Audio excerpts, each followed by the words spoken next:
જય માતાજી, જય શ્રી કૃષ્ણ। કેમ છો બધા યુટ્યુબ ફેમિલી મિત્રો? મજામાં ને? મજામાં જશો તો તમને બધાને એમ લાગશે કે અનિતાબેન તડકામાં શું કરે છે। તો તડકામાં હું વિટામિન ડી લઉં છું। જો સરસથી કોયલ કેવી બોલે છે। હું તડકામાં છે ને વિટામિન ડી લઉં છું। કપડાં લેવા આવી છું સરસથી અગાસીએ અને બપોરના વાગ્યા છે 12 અને વિટામિન ડી લઉં છું। તો મારે તમને એ કહેવું છે કે એક તો છે ને આપણે બધાય વિટામિન લેવા જોઈએ। એક તો છે ને બીજું તો એક મારે તમને એ વાત કહેવી છે મોટિવેશન ઉપર કે કોઈ દિવસ કોઈની ઈર્ષા ન કરવી। ઈર્ષા એટલે ખારખેદ કહેવાય। આપણે ગુજરાતીમાં કાઠિયાવાડી ભાષામાં શું કહે ખબર? ખારખેદ। એક તો કોઈનો ખારખેદ ન કરવો જોઈએ। જેટલું નસીબમાં તમને ભગવાને આપ્યું છે ને, જે તમારા નસીબમાં હશે એટલું આપ્યું છે, પણ તમે કોઈનું ખારખેદ કરશો ને તો તમારા એવા કર્મ કરશો ને તો તમારા જે કર્મમાં હશે ને એ વયું જાય। આમાં એવું છે એટલે કોઈ દિવસ કોઈની ઈર્ષા ન કરવી, કોઈની ખારખેદ ન કરવો। હું તો એમ જ કહું, જો તમે ન દઈ શકો ને તો કાંઈ નહીં, દયા ભલી છે, કોકને આંગળી ચીંધવામાં પુણ્ય છે। એટલે કહું છું, એટલે છે ને કોઈ દી ખારખેદ ન કરવો, કોઈની ઈર્ષા ન કરવી, કોઈની આપણે ખોદણી ન કરવી। અમારા કાઠિયાવાડી ભાષામાં ખોદણી કહે છે, તમારી બધી ભાષામાં નિંદા કહેતા હશે, એટલે નિંદા ન કરવી। આપણે 5-6 બાયું ભેગ્યું થાય ને એટલે એક જ પ્રશ્ન કરે, શું ખબર? એક જ પ્રશ્ન કરે, શું ખબર? કે ઓલી આમ કરતી હતી, ઓલી આમ કરતી હતી। એને ઓળખતા ન હોય, પણ જેવી એ બાઈ નીકળે ને એટલે એની વાતો એવી ચાલુ થઈ જાય, કારણ કે એ ખોદણી કરી કહેવાય છે। 5 બાયું ભેગ્યું થાય ને એટલે કહેવાય છે કે કોઈકનું ઘર ભાંગી નાખે। પણ અત્યારે છે ને હું તો એમ જ કહું કે કોઈની શિખામણ ન લેવી, કોઈની નિંદા ન કરવી, કોઈની ઈર્ષા ન કરવી અને કોઈની ખારખેદ ન કરવો। એટલું તમે કરો ને તો તમારું જીવન ધન્ય થઈ જાય। પણ અત્યારે તો કોઈ માણસમાં હું તો એમ જ કહું, હું ક્યારેક કોકની ઈર્ષા કરી લઉં, કોકની નિંદા પણ ન કરવી જોઈએ। ક્યારેક આપણને એવો વિચાર આવી જાય ને તો એ વિચારને કાઢી નાખવો જોઈએ આપણી બહાર, કે ના એવું ના કરવું જોઈએ। ભગવાને જે આપણે દીધું છે આપણા માટે સર્વશ્રેષ્ઠ છે। ભગવાને જે દીધું છે ને એમાં આપણે માની લેવું જોઈએ કે નહીં, મારા માટે જે છે એ સારું છે। તમારા માટે જેને જો બહુ પૈસાવાળા માણસો હોય ને એની તમે ખારખેદ કરો ને તો એવું નહીં કરવાનું, કેમ કે એને તો ભગવાને એના કર્મ પ્રમાણે ફળ આપ્યું છે। તમારા કર્મ હવાય છે એટલે તમને એવું ફળ આપ્યું છે, પણ એનું તમે જે હજી તમે એની ખોદણી કરો ને તો એને વધારે સારું થાય, કારણ કે તમારું જે કર્મ છે ને એને વયું છે।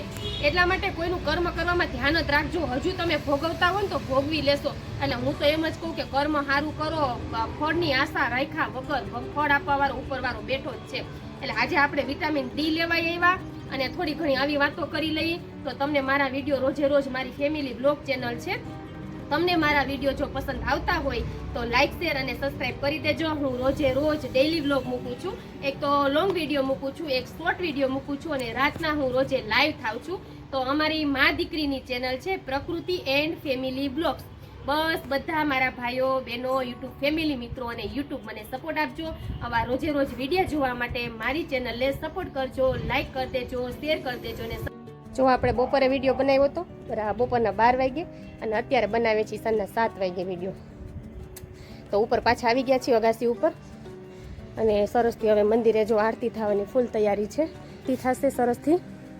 અને અત્યારે જો ગિરનાર મહારાજ જો, પરંતુ કાંઈક એવું છે એટલે આજે આપણે એ વિડીયો છે ને મોટિવેશન સ્પીચ તરીકે બનાવ્યો હતો કે ખારખેદ, કોઈની ખોદણી, કોઈની જીવ ના બાળવો। કેમ કે અત્યારે તો એવું થઈ ગયું છે કે કોઈનું નથી કહેતા કે કોઈનું નથી રે, કોઈનું નથી રે। એ વાત હાવ સાચી છે। પહેલાં તો ભાઈઓને બધાને ને આપણા ભાંડેડા હોય એને પ્રેમ ભાવ એવું હતું। અત્યારે હવે કાંઈ નથી એટલે કે કોઈની દયા નથી, દયા ભાવ વયો ગયો છે। જ્યારથી ના ટેકનોલોજી બધી વધવા માંડી એટલે કોઈની જરૂર નથી ને એટલી એવી જ રીતના છે ને આપણે દયાભાવ વહી ગયો છે। જો સામે મંદિરે આરતી ચાલુ થઈ ગઈ છે, જો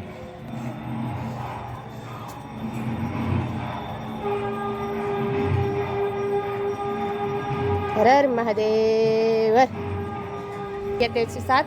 અને હું પણ હવે ઉપર અમારે મંદિર છે ત્યાં હું દીવાબત્તી કરવા જ આવી છું, પણ હું કહું થોડો વિડીયો આપણે બધાને બતાવી દઈએ, આપણા ગિરનારના વ્યૂને બધું સરસથી બતાવી દઈએ। અને સરસથી આજે આપણે વિડીયો બનાવ્યો છે, તો તમને બધાને મારા વિડીયા ગમે છે કે નહીં એ મને જણાવતા રહેજો। અને વાતાવરણ છે ને ઉનાળો આવી ગયો એટલે દિવસ થોડો છે ને મોડો હાથમે, નહીં તો શિયાળો હોય ને તો અત્યારે તમને ખબર છે 7 થાય તો અંધારું થઈ ગયું, 6 વાગ્યામાં અંધારું થઈ જાય।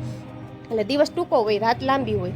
અને હવે આ મહાશિવરાત્રિ આવશે ને એટલે મમ્મી એવું આપણને તેમાં ના ખબર પડે, પણ મમ્મી એવું કે રાતને દિવસ બે સેમ થાય, એટલે કે સરખા થાય મહાશિવરાત્રિના દિવસેથી જ. એટલે આપણા વિડીયોમાં છે ને બન્યા રહેજો, કેમ કે મહાશિવરાત્રિનો વિડીયો આપણા ચેનલમાં આવશે ખરી, કેમ કે હું જવાની છું મેળામાં. એટલે જુનાગઢમાં રહું છું એટલે પહોંચી શકું, બાકી બધે બીજે બહાર તો હું ના પહોંચી શકું, કેમ કે હું જોઈન્ટ ફેમિલીમાં રહું છું. બહાર તો બધે વિડીયો બનાવવા ન જઈ શકું. આપણે ફેમિલી બ્લોગની જ એટલે ચેનલ બનાવી છે, એટલે ઘરનું રૂટિન કાર્ય હોય, કોઈ એવા નવા નવા પ્રસંગ હોય, અને કોઈ વાર તહેવારના કોઈ સોંગ હોય, કોઈ ગીત હોય, બાની વાતો હોય, એ આપણે શેર કરી શકીએ. બાકી ક્યાંય બહાર તો વિડીયો બનાવવા ન જઈ શકું. જુનાગઢના જેટલા સ્થળ છે એટલા બધા વિડીયો તમને બનાવીને બતાવી દીધા છે, અને ઓલરેડી હજુ આપણે બતાવતા રહેશું. એટલે બહાર ક્યાંય જઈએ, આપણે આબુ અંબાજીને એવી રીતના ફરવા ગયા હતા, ત્રંબકેલા, આપણે કોટેશ્વર ને એ બધા વિડીયો આપણે બતાવી દીધા છે. તો બસ આવા નવા નવા વિડીયો છે ને જોયા રાખજો. હવે ચાલો આપણે ભગવાનના દીવાબત્તી કરી લઈએ. તો જો આપણે આવી ગયા છીએ અમારા મંદિરમાં, એટલે કે અમારું રૂમ છે ને એક જ મંદિર છે. તો જો તમે માતાજી ભગવાનના, જો માતાજીના, અમારા ખોડિયાર માતાજીના બહુ જ માનીએ છીએ.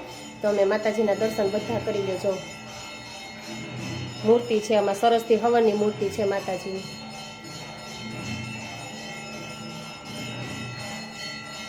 આજે હું માતાજીના દર્શન તમને બધાને કરાવી દઉં સરસથી. જો તો હું છે ને દીવાબત્તી કરવા, એટલે આપણે દીવાબત્તી કરી, સાંજનો સમય થાય, અને સવારે પપ્પા કરે છે, સાંજે હું કરું છું. એટલે સાંજનો સમયમાં સવારે જો ઊંઘવાની જહાજ છે, જો કેવું સરસ છે હો. આપણે હવે દીવાબત્તી કરી લઈએ, પછી વિડીયોમાં આગળ બન્યા રહેજો. કેમ કે આપણા હિન્દુ ધર્મમાં ભગવાનને માનવું તમને ખબર છે જરૂરી છે, અને આપણે માનીએ છીએ, રોજ 2 ટાઈમ દીવાબત્તી કરીએ છીએ, ભગવાનની સેવા પૂજા જે થાય તે કરીએ છીએ.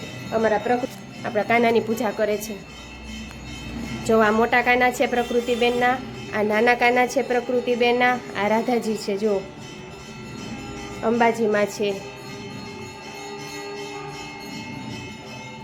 પ્રકૃતિબેન કાનાની પૂજા કરે છે. સૌની રીતના પૂજા અમે કરીએ છીએ, માતાજીની, કૃષ્ણ ભગવાનની. આ બાળ સ્વરૂપમાં કાનાજી છે એની પ્રકૃતિબેન જો પૂજા કરે છે. તો આપણે આવી ગયા છીએ દીવાબત્તી કરવા. અમારે છે ને એક રૂમ છે ને એ જ મંદિર છે. અમે રૂમમાં જ મંદિર બનાવ્યું છે સરસથી, એટલે સરસથી આપણે એકલા બેઠા બેઠા ધ્યાનથી પૂજા પાઠ કરી શકીએ, કોઈ અડચણ ના આવે, કોઈ આપણે ધ્યાનથી પૂજાપાઠ કરતા હોય એટલે કોઈ આપણે વિઘ્ન ના આવે, એવી રીતના જો માતાજીનું જ બધું, આખો રૂમ જ માતાજીનો, એવી રીતના અમે બનાવ્યું છે મંદિર જ. આપણે હોમ ટૂર કરાવશું ત્યારે બતાવીશ, કેમ કે આપણે હોમ ટૂરનો વિડીયો હજુ બાકી છે. તો ચાલો વિડીયોમાં બન્યા રહેજો. પહેલાં તો આપણે દીવાબત્તી કરીને પછી નીચે જઈને તો થોડો ઘણો બ્લોગ બનાવી લઈએ. જમવામાં શું બનાવવું છે એ કાંઈ હજુ આઈડિયા નથી, પણ નીચે જાય પછી ખબર પડે. તો તમને આ મારો મોટિવેશન વિડીયો કેવો લાગ્યો છે જરૂરથી કહેજો. આવા નવા નવા વિડીયો જોવા માટે મારી ચેનલને લાઇક, શેર ને સબસ્ક્રાઈબ જરૂરથી કરી દેજો. તો ચાલો આપણે આવતીકાલે મળશું કંઈક નવા વિડીયોમાં, કંઈક નવી વસ્તુ સાથે. રસોઈ બની ગઈ છે, જમાઈ ગયું છે, બટેટાનું શાક, રોટલી, એવું બધું રસોઈ બની હતી અને જમી લીધું છે. હવે સાંજ થઈ ગઈ છે. સાંજ પછી તમને બધાને ખબર છે કે જમીને કેટલું કામ હોય છે. તો જમીને જો આપણે વાસણ બધું સાફ કરીને પછી સાંજે લાઈવ થઈએ છીએ. તો ચાલો કાલે મળશું નવા વિડીયોમાં, નવી વસ્તુ સાથે. તો જય માતાજી, જય શ્રી કૃષ્ણ અને બાય બાય.